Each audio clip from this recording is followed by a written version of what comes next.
Hey guys, welcome back to another wonderful episode of The Ramblings. I'm your host, Angelo Roberts, and I have today with us Noel Andrews. Introduce yourself Hey, today. hey, Angelo. Good to be here. I'm Noel, based here in London, and yeah, pleased to be here. Excited. Thank you so much. It feels actually really cool that you're our first international podcast guest host. So that's actually, we don't have a lot of firsts. I mean, we do have firsts sometimes and everything, but you are our first international podcast person because this podcast is technically international. In certain cases, not heavily, but yeah. So you are the CEO of JobRack. It is right, CEO of JobRack. So tell us a little bit about that. Yeah, sure. So first of all, I mean, I'm thrilled to be the first, and so I think I'm gonna have to make myself a badge, right? Kind of like officially first international guest. So JobRack, we're a hiring service, and we help business owners all over the world hire really, really great remote workers from Eastern Europe. So kind of virtual assistants, project managers, developers, designers, kind of content writers, anything like that, anything that you need to kind of help run your online business. We help people hire really great people from Eastern Europe. Wow. So how did you really come up with this? So I bought the business about 3 years ago. Oh. So I mean, my background, I've got kind of like 15 years of kind of corporate experience in like IT and technology leadership roles. So lots of kind of hiring and team leadership and people management, and been entrepreneurial from a pretty young age, and always been looking for that kind of idea. Tried a bunch of different things, failed at a bunch of different things, and then some people that I knew in a community of online entrepreneurs had started JobRack in around about 2015. Just they saw this kind of great opportunity. Everyone was trying to hire developers, and people were starting to get into remote developers. And they saw this great opportunity with Eastern Europe, so they started JobRack and they built it up. But it was always a bit of a kind of a side hustle, like not a kind of the main thing for them. And so there kind of came the time they needed to focus on their main gigs and their main businesses, and so they put it up for sale. It was either going to get sold or shut down, and it was just kind of perfect timing for me. So I think serendipity is what they say. And yeah, just jumped in. It was really, really small, and we've been working really hard, or I've been working really hard, and I've now got a team with me as well to kind of build and grow it over the last 3 years. Wow, that so you're now the second person who has bought a business in this particular aspect on this podcast. I want to know more about like some more insight on what that's like buying a business. How did that go about? Like, did you say, "Hey, I want to go buy a business"? Like, what? How did this land in your lap? How was the serendipity moment? Yeah, so I was looking for an idea, right? And lots of people take lots of different approaches to coming up with ideas. I don't know if you know Innocent Smoothies, the smoothie company that's now owned by Coca-Cola. Three guys here in London. They met every week in a pub, coming up with ideas for like 2 years, I think it was. I didn't go to quite that extent, but I'd been looking around for quite some time. I've been running an interview coaching business, so helping to coach people to be better at interviews. So this is on the candidate side. And yeah, I was looking around just for something that would kind of fit. And I hadn't really thought about buying something. And then the guys just mentioned that kind of, look, they were going to either shut down JobRack, but if anyone was interested to get in touch. And like I said, they were part of a community that I'm in of around 1,200 business owners and entrepreneurs. So, there's a bit of like almost, a bit of added trust as part of that, rather than just being, random guys.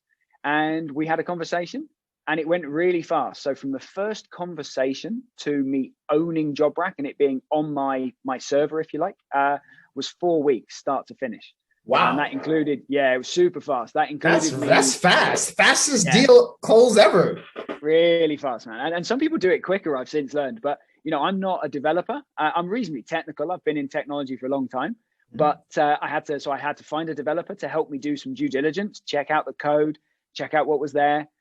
We had to reach agreement on a price, come up with, well, how are we going to transition it? But yeah, it was really fast. And we completed it. And then the day after we completed it, I flew to Bangkok to a conference of this community that had loads of customers of JobRack there. So it was like going into this kind of conference, telling people that I'm the new owner of JobRack, and getting loads of like positive support and kind of encouragement, and like, oh, we love JobRack. And, I actually, couple of people had come up telling me how great it was that they'd hired really great people. And so I was like, hey, can we just get a plain bit of background wall, and can I get my phone out and record you saying that for like some testimonial videos? So yeah, it was a crazy process. So yeah, 4 weeks start to finish. And it was good, right? I know some people and it was a relatively small deal. So, when it's a much bigger deal, it must be a lot more complicated, lawyers and stuff like that. Whereas we could just do it ourselves and just get it done. And that's kind of nice when you can just trust people and work closely with them.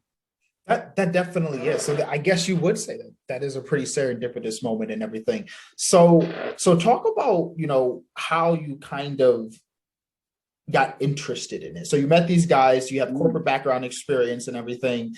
Like, was it a hard purchase, an easy, but was it like as soon as you heard the idea, like you knew, or like did you sleep on it and then like you saw something, you're like, oh, that would be JobRack would be the solution. And I'm like, how did that come about that you just knew that this is the business that you were going to buy? Yeah, so I've got that corporate experience with lots of kind of leading and hiring. Wind back probably 2013, something like that. I had been interviewing in the corporate job, but we were trying to hire someone, and I'd done something like 9 interviews in one day, which is too many, right? I can tell you now, it's way too many. And I came out of them and I was driving home and I was thinking they were all really good people, really, really nice people, but they just did not interview well at all. They didn't sell themselves well. They didn't put themselves across well. And it was really painful. And I like to think that I'm a pretty good interviewer, so I can, kind of help draw the information out of them, ask the good questions, right? And try and help them as much as I can, but there's limits, right? And so I was driving home that day and I suddenly had like a light bulb moment thinking, well, the interviews were bad because no one ever gets taught how to interview. Like they were applying for like a technical role, and on paper they were really good at that technical role, but the interviewing just wasn't a skill that they had. Well, because that's not their job, right? They're not supposed to be good at interviewing, and yet no one ever gets taught how to interview. And so there was like a light bulb moment there. This is back in like 2013. I was like, well, I'm good at interviewing. So what if I teach people how to be better at interviewing so that they can get better jobs? Is that something that people would pay for? And that was like the first light bulb moment. I was like, well, that feels like a good idea. And nobody likes interviews, right? And everyone wants to get more money and get a better job. So maybe let's go with that. So I'd planned to come up with an idea, and kind of I wanted to find something I could kind of focus on for about a year or so and see, could I make it work? So that was a business that I ran called Interview Confident. And it started from nothing, built it up, and it was all right, but it was purely time for money, right? It was all me doing one-on-one coaching and couldn't quite scale it. There's a lot of people have that problem, that they're terrified of interviews and they're not very good. But nobody's Googling for interview coaching. People don't even know that exists, especially here in the UK. So that was a big barrier. Okay. So towards the end of that year, I was starting to kind of, use up and run out of the money that I'd set aside to kind of like pursue this little idea. And I had started then helping some online businesses and remote entrepreneurs with their hiring, so doing some consultancy work, guiding them in terms of how to hire people, how they could interview people. So helping on the business side. And I'd been probably helped about 10 or 15 different businesses, giving them advice, helping them hire. Actually helped them hire with a couple of roles. And in fact, one of those roles we hired through JobRack. So that was before I owned it, right? So I'd used JobRack to hire someone for someone else. So then when JobRack came up for sale, and it was a forum post that I saw that announcing that JobRack was going to shut down or be sold. Right. And it was a hell yeah. Okay. It was just there. There was no thinking about it. It was just I'd been helping people hire. I knew the candidate side. It was already in a niche. So it was already niched down to Eastern Europe. Because for me, when you're trying to do your marketing or trying to grow a business, if you're in a niche already, as opposed to being, something for everyone, that is a great benefit. And so it was that hell yeah straight away. So then it was just don't let anyone else get it, basically. So I got straight in touch with the guys. We had a call the next day. We had another call a couple of days later. I was talking to a few friends about possibly going in as partners on it. And so we went through there was 2 of us, then maybe we were going to get an investor to help scale it faster. And then it actually worked out better for me just to do it on my own. But yeah, it was a hell yeah from the minute that they said it was up. And it was, it was an exciting 4 weeks, but I knew I wanted it. And I knew it was, the thing that could kind of give us some good times going ahead. Wow, first user experience. You feel me? That's actually good. Went from user to owner. I that's a pretty cool story there. So how does that integrate with Firefly Note Taker? Yeah, so Firefly Note Taker is just this cool little tool that I use for on Zoom calls, and we were chatting about it briefly just before we started recording. So I'm really into like productivity tools and tiny little widgets, things like that. Anything that can make life easier, right? So one of the things that makes life easier is hiring staff to help us build our businesses. And then another is tools. And yeah, Firefly is just this clever little kind of widget that you kind of sign up for, and it kind of joins all of your Zoom meetings automatically. It records them, and then it kind of transcribes them and gives you all your notes. But then it actually pulls out, like, it can pull out questions, it can pull out like the actions, it can pull out the sentiment. So whether it was a positive call or a negative call, and yeah, really, really clever. So just started doing that. So that was why it joined our call as we came on. Wow, that's interesting. Now I want to go more tactical for a hot second, because we're kind of in like the same space. At OffSource, what we do is we are a community of shareable employees, and what you guys do are like essentially bring in outsourced work. Do you see that being, say, the future of how businesses operate going forward in terms of how they outsource their work or where they find their hires? So I think there's going to be, first of all, I think there's tons and tons of opportunity, right? This is like, we are only in the very early stages. And obviously everything that's happened in the past, 18 months now, as we record this with COVID and Corona, the whole world has woken up to remote work. And so there's tons and tons of opportunity. I think for online businesses going forwards, there's going to be, you kind of got three different levels to me. So it starts off with perhaps, someone wants to outsource a task. So maybe they go to Upwork or Fiverr, and maybe that's sometimes how they start off with. They just want kind of one particular task done. You get to the stage then when you want like an ongoing thing done, right? So let's say it's podcast editing, right? And you're looking for kind of some podcast editing to be done. I think there's a lot of opportunity for businesses to actually use a service for that. And I think going forwards in the future, I see like a 50-50 split with your average online business, saying that 50% of what they're going to do is they might get services to do it for them. So productized services that do what they do really, really well, because they don't need that skill set internally. Then I think the other 50%, more and more, is going to be about having committed long-term team members. So, employees, maybe not quite legally because of the difficulties of having true employees when you're in different countries, but to all intents and purposes, permanent team members, part-time or full-time, that you get their shower thoughts, right? Some good friends of mine kind of refer to this as, when someone's really working for you, they wake up in the morning, they're thinking about you, they're in the shower, and they're kind of thinking about what are they going to do today? How can they be better, right? It's a really, really nice phrase. I like it. And yeah, you get their shower thoughts. And, I'm using that. I hope you don't, it's not coined. I'm using that phrase. Yeah, it's cool. It's got, like I said, I credit two great guys, Dan and Ian over at the Tropical MBA for that one. And so I think there's an opportunity for it to be split. I think as businesses grow, there comes a time when most businesses need to have staff, to have some team members that are really committed. There's some outliers, some people that manage to run really, really big businesses just with services, or even as solopreneurs. But I think that's the hybrid I see. So, you get maybe you might have an operations manager, maybe you might have a virtual assistant. Certain roles I think are really well suited to having the person working for you and really focusing on you. And then other things I think are great to kind of go out to kind of services for. Wow. I definitely believe in that. And I think that when I say we're building like a community of shareable employees, when I say that, like, I believe that the power or the future of work is in the employee, right? I think that companies right now spend and waste exponential amounts of time on employee downtime. So whether they're on salary or whether they're paid hourly, for those hours that they're not doing as well, or they're just kind of not performing at every single minute, each minute adds up. And so I think at some point we realize, and the facts say that, like, we're only productive for 3 or 4 hours out of the day. And most of the time it's usually because we don't have 8 continuous hours of work that needs to be done. It's done in 3. And as we continue working, those tasks just kind of get shorter, especially when they're repetitive. It might be go from posting to just once a month we kind of schedule, and things are automatically posted and things like that. So those times drastically drop. And I think that as we've seen people work at home, you can have 2 or 3 jobs. Say you had 2 or 3 remote jobs where you're now able to, in an 8-hour workday, because you're only, you're productive for this 3, productive for 3, and productive for 3, you're now able to maximize your income, which I think will bring more power to the employee. What are your thoughts on employee versus employer in this kind of middle stage as people start going back to the office? Do you see remote work being like more valuable, or do you see us really moving close back to normal?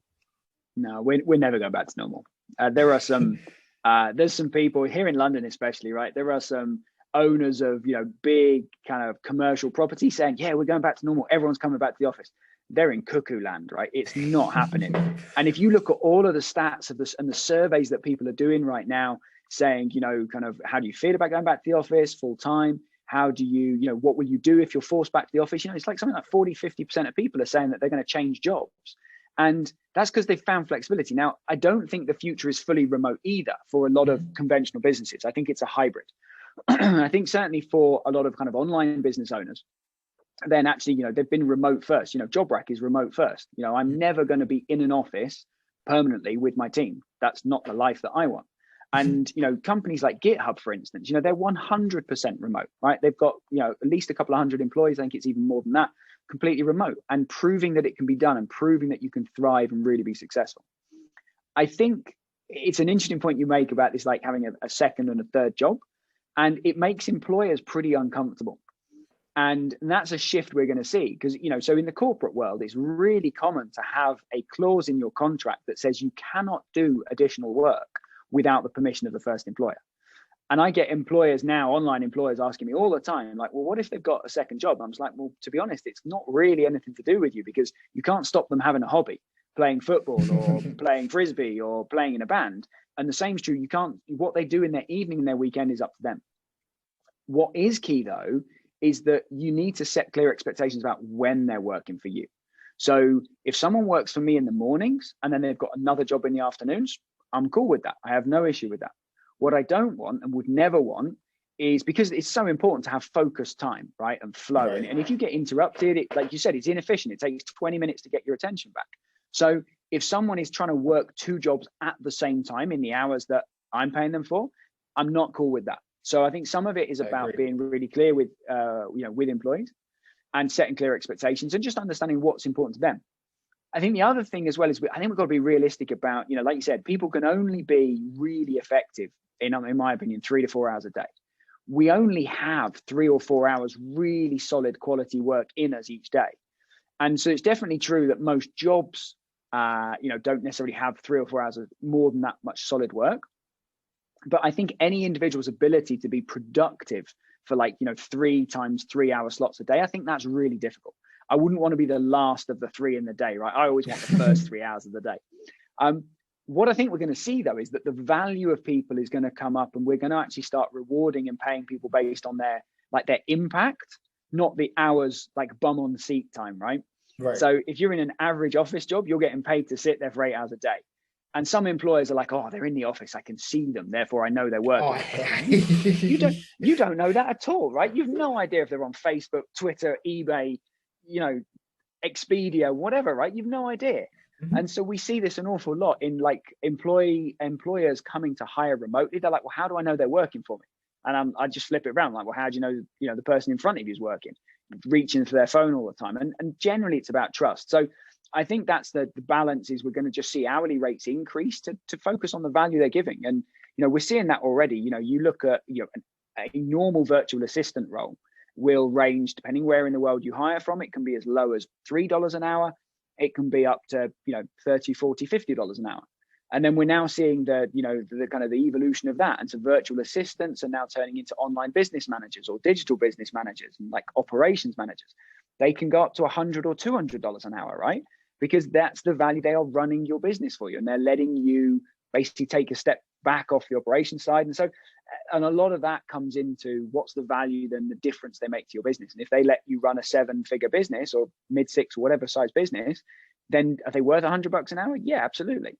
But I do think I'm with you. I think there's a lot of opportunity for part-time work. And I think if people can get paid well, then why, a lot of people kind of want a certain amount of money and then they want a great life.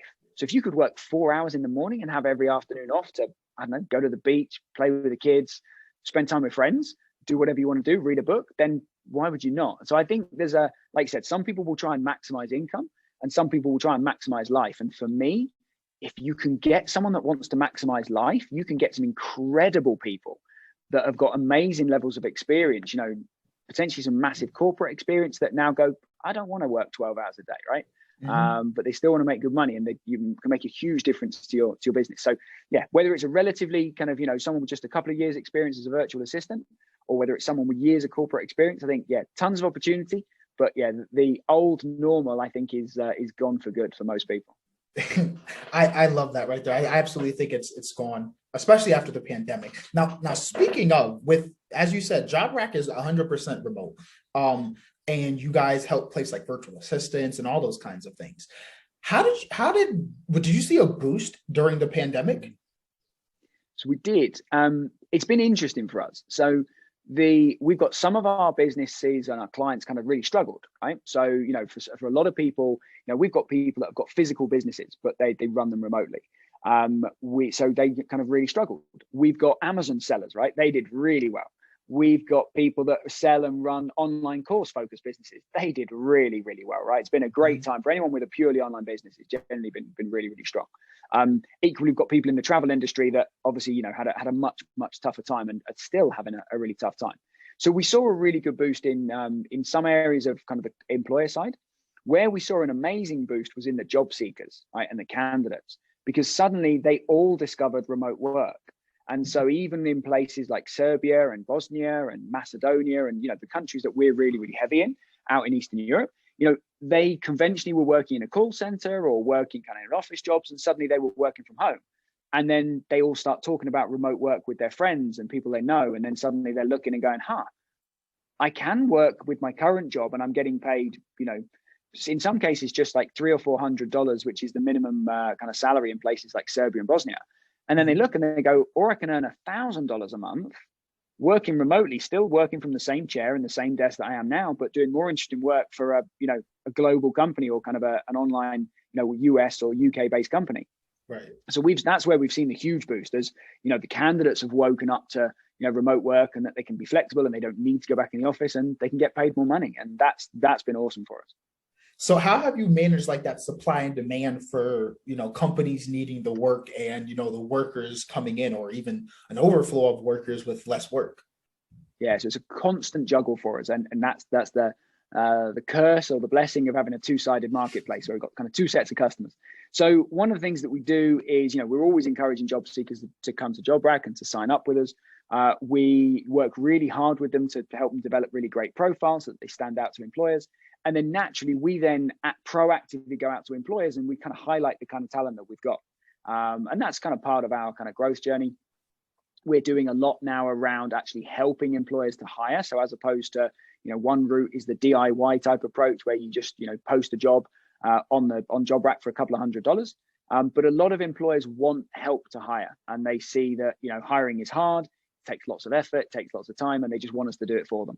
So we're doing a lot more in that sense. And so we can actually stimulate some of these things by, you know, actually going and featuring candidates to employers and saying, hey, look, we've got these really great candidates.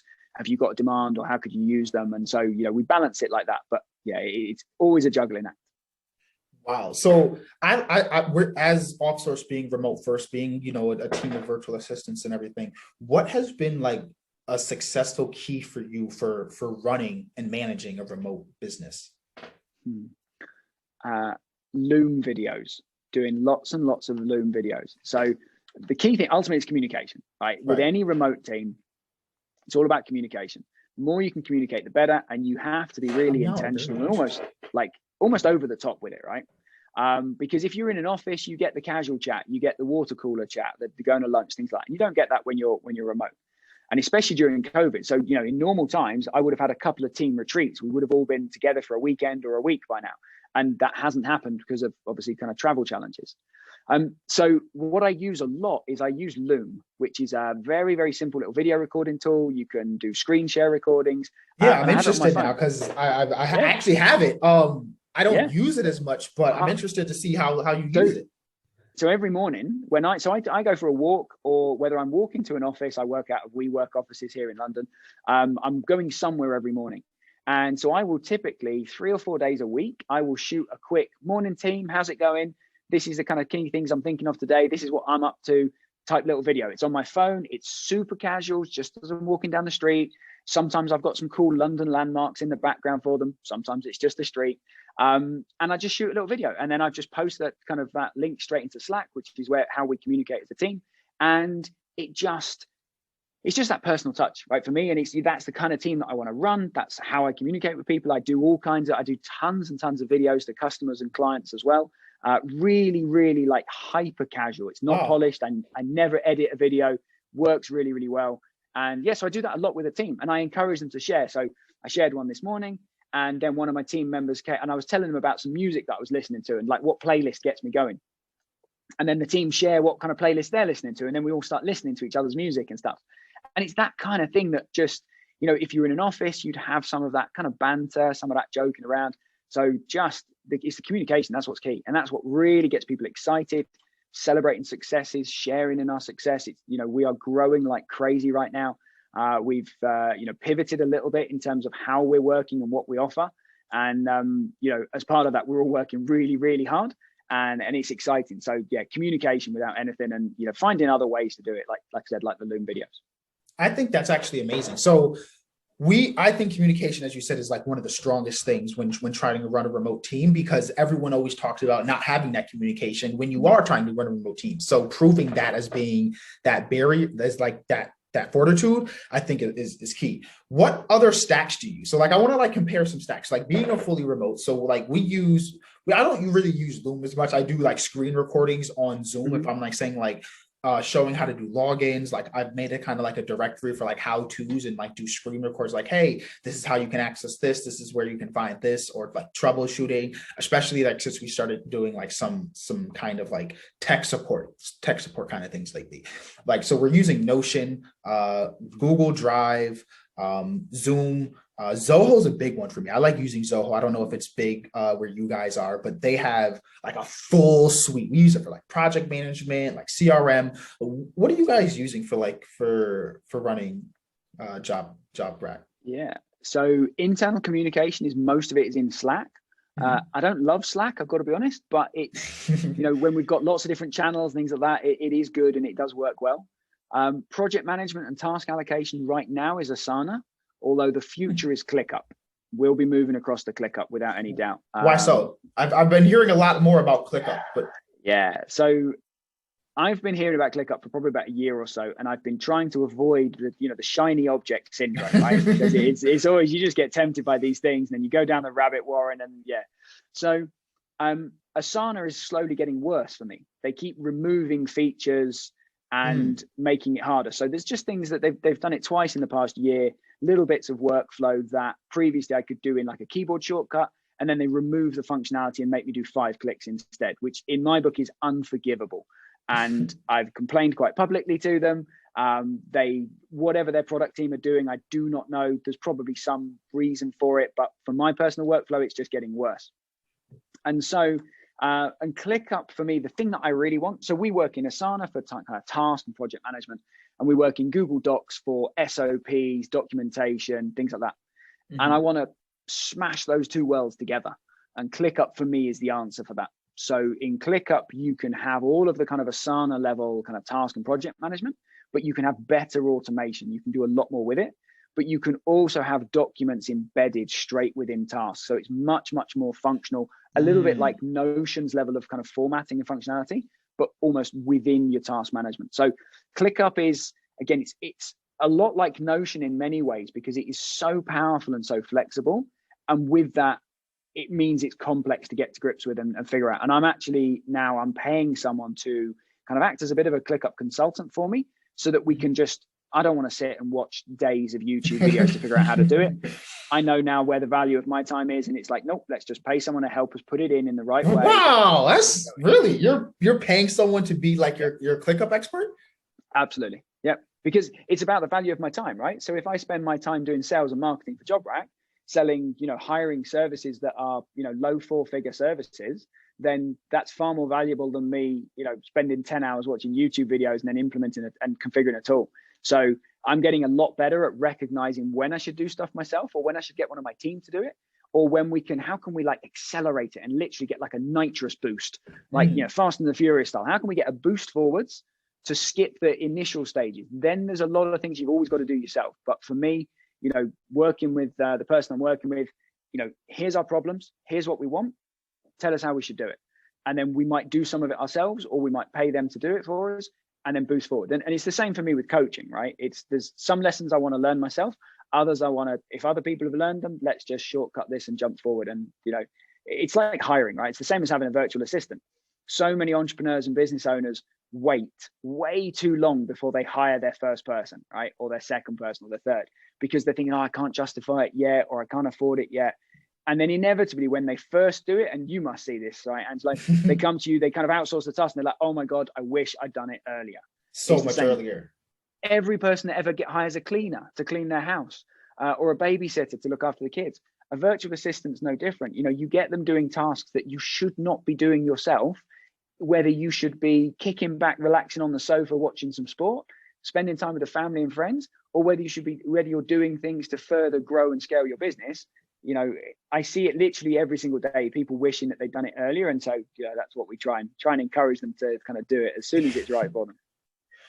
Wow. Yeah, we see that all the time. I think one of the big ones is that we've been seeing more recently is like they're like, oh, we should have a virtual assistant. They're not sure, so they're sitting on it, and then a big project comes, and like they wait on the project, and now the project deadline is due coming, and now it's like, oh, come on now we can jump with that. And I just wish there was a way to kind of show that earlier, but experience sometimes is the best teacher. So I want to go even deeper into tactical and everything, right? So when you're trying to automate, and when, as you said, you're getting your team to do something, when you can outsource and get that acceleration boost, a lot of times when we implement new technology, we always have like that J curve where it's like, okay, this is where we're operating at. We're going to get a little bit worse until we get better and do that. Having that like consultant kind of shortcuts a little bit that J curve. Where do you draw that line on I will spend this time to do something, or I'm not? Like, is there do you have to calculate your time? What goes through your head? So at the moment, my first thought is I'm thinking who, not how, right? And so wherever possible, when new things are coming into my list, I'm thinking who can do this, because I know the things that I should be focusing my time on. And, that's being, CEO, it's growth, it's strategy, it's, and still sales and marketing. And the sales and marketing side of things for JobRack's going to be with me for a while. And some of that's because of, a lot of what I do is being very, very helpful and friendly and personal with, business owners. So, hiring is hard, right? And so people are worried about it. They're like, how do I do it? Can I afford it? I'm not sure if I know how to interview people, all these kind of things. So I jump on a lot of calls one-to-one with people and just help them through that. And sometimes, they might just want some advice and then they're going to do it themselves, and that's cool. Other times they'll go, yeah, you're right, that sounds like really hard work, help do it for us. So the big thing, I know what my priorities are. So I'm pretty good at not taking on more of the wrong things. Mm-hmm. What's taking me a little longer is to actually get rid of the things that are on my plate at the moment. So I'm still doing a lot of the financial side of things, bookkeeping, things like that. I'm looking at, kind of delegating that out. I've just hired myself a new personal assistant to do things in kind of personal aspects of life and business. So getting them to do a lot of things for me. I'm, as an example, I'm helping to organize a little mini conference here for about 50 people here in London in August. And so we've got to do things like find venues.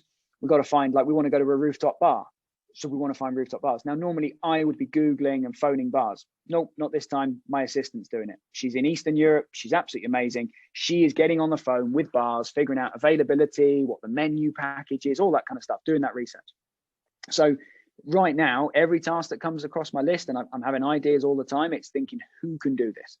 And if someone else can't do it, then I'm challenging myself really hard to be like, is that really true? Or am I just being a bit protective, thinking that it needs to be me doing it when it's not really?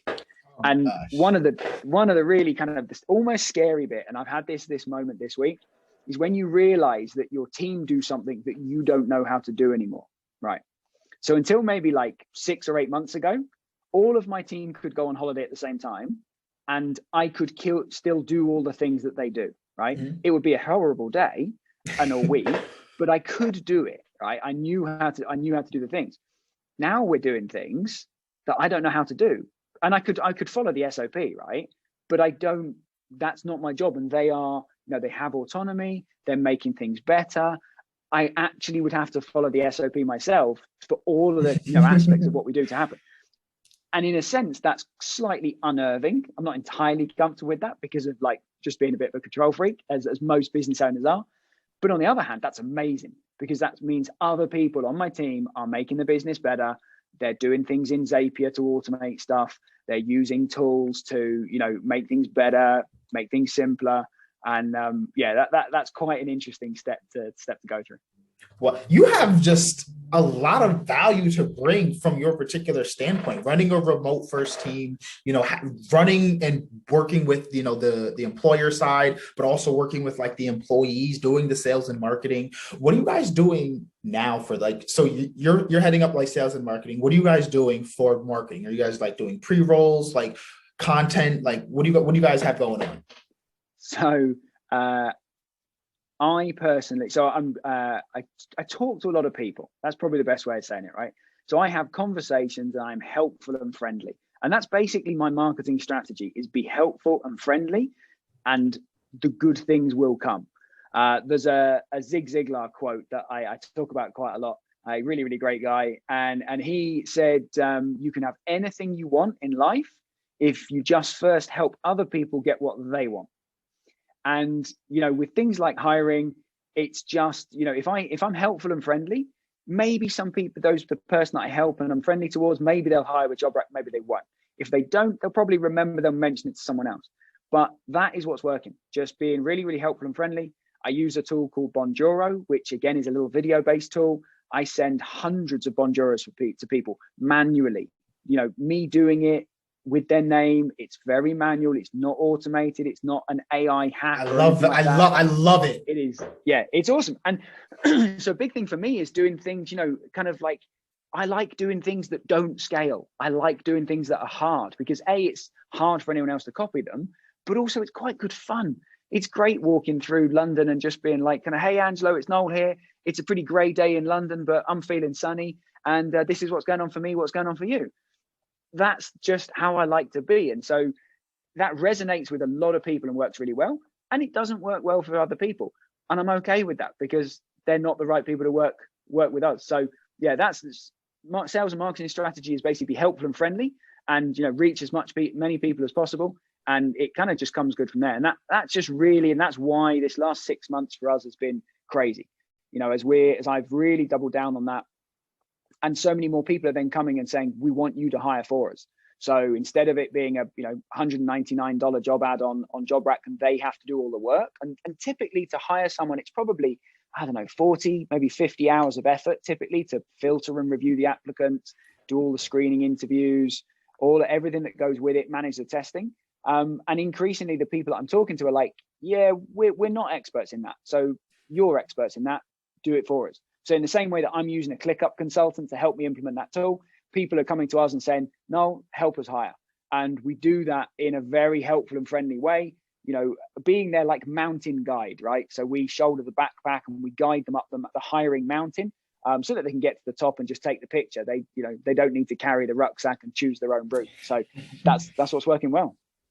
I like that example. They don't need to carry their own rucksack or even choose the route, which I think a lot of times, even if someone else is doing everything, like even just how do we get to this particular point can always just be a difficult mess sometimes. But that's a lot of different experiences on different fronts, and working with business owners, and working with the employees, and running the business, and having, the marketing and sales, and then being in the industry of hiring, which is probably one of the biggest things for small businesses. In that, a lot of virtual assistants, or at least in America, I don't know if this is a problem elsewhere, but I do want to selfishly ask this kind of, a lot of people in America do have what I would call a language barrier issue when it comes to hiring, say, virtual assistants from other places. What is that like? Is that a thing for other places? Can you talk about that a little bit? Is there Yeah, any? sure. So there's two angles to it, right? So one is the like an actual language barrier, like understanding. So thankfully in Eastern Europe, English is incredibly strong, right? They're taught it from everyone is taught it from a very young age in schools. It's the international language, so it's something that they really focus on. Accents can vary. So some areas will, some countries and some areas might have a slightly stronger accent and than others. And so for some people that's important. So in terms of actually, can you hire from Eastern Europe and communicate really effectively with a team member? Yeah, absolutely. I've got hundreds of customers doing just that. Obviously, I have my own team, and it works absolutely great. English is really strong.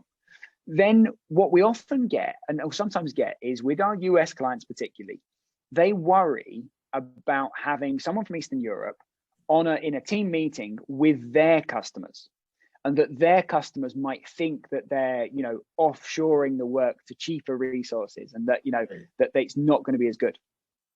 And that's pretty ironic that kind of, I mean, the US is fantastic. There are kind of tens and tens, if not hundreds, of different nationalities or kind of accents and languages being spoken, etc. And so to worry about one more being in the mix, it always kind of makes me chuckle. Invariably, when my customers have then done it, and I've got some really great I've got SEO agencies, I've got development agencies, but we've hired everything from virtual assistants to salespeople to account managers. And then when they experience it, and when they put these people after training and onboarding, they start interacting with their customers. Their customers just generally love the direct communication style that you get from people in Eastern Europe. They love just that straight talking approach. They love, the work ethic. And people very quickly kind of get past that fear that, they're from a different part of the world, therefore they must be cheap, or therefore they must be low quality. Right. So yeah, having really great English makes a huge difference. And just kind of, trying it and learning to trust it. I mean, we hire salespeople that are doing outbound telephone sales calls to the US, and they're absolutely crushing it. So, we've not found the limits yet of what people in Eastern Europe can do. And, the people are just really great. I think even myself to a degree, which is why I kind of, selfishly asked, is because a lot of people in the US do kind of have that worry that when we start, kind of talking like this, and it's a what you call it, that this is this big with a round figure and all that, like there's that worry of like the small colloquialisms. And I think that really is, if you will, I don't want to say insulting, but to at least refer to someone else's work as being low quality without even seeing their work, it can be just almost disheartening, which is why I think that as we have remote work and as more people start having remote meetings, where I've probably had more meetings this year or in the last couple of weeks where people are not showing their faces in the meeting than almost all of last, because like all of last year was like, oh, you have to show your face, it was like a super strict Zoom etiquette. People really wanted to like eyeball you and everything. Now it's, it's a little bit more comfortable. I've had clients I haven't even like actually even seen, we've worked with clients. I have no idea what this person looks like. I had no idea. And so I think that as that kind of grows, as you said, like being able to hire from these other places, especially when the work is the exact same, it's going to become a lot easier. Do you have a time frame though? Like how long before? I think that the pandemic has accelerated it a lot, but I think we're still maybe a little bit of ways off before a lot of business owners are comfortable with having say a fully outsourced team. I think timescale is hard to predict, right? I think what will happen, well, the smart business owners are already there, right? That's why you and I have got businesses, right? And we're doing really well. So I think the smart business owners are already there and have been there for years. More and more are coming on board. So I think that what we will see is that if let's say you've got two business owners, one is hiring remotely and is getting really high quality staff, and probably at a lower rate, right? So Eastern Europe typically is going to be like 40-50% of the cost of hiring in the US. And this isn't about like offshoring and taking jobs away from local US, UK, Canada, etc. For a lot of businesses, it's about being able to hire and being able to afford to hire before they otherwise could. they might never have made it to the stage of being able to hire locally, and they can potentially grow their business much more. So like I said, I'm very careful, kind of, it's not about taking jobs away from particular countries. It's about businesses growing faster and being able to progress quicker. So I think a lot of business owners are there already.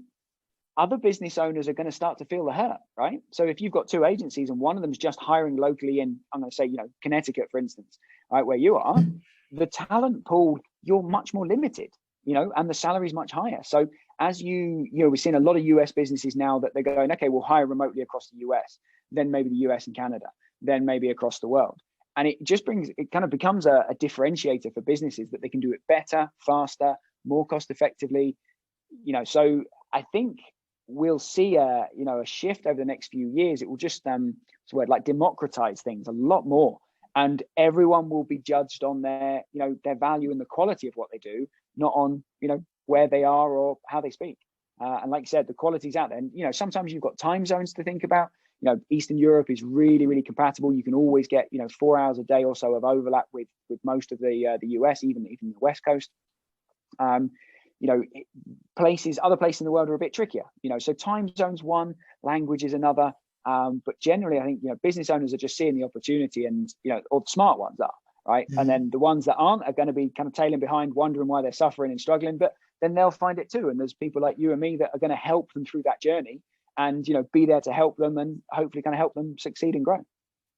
Wow. I like that. That's we're great minds think. Great minds think. I like that. So before we officially have to get you out of here and everything in terms of the podcast, what is one piece of advice that you would give to a business owner that is hiring right now on how to make a hire?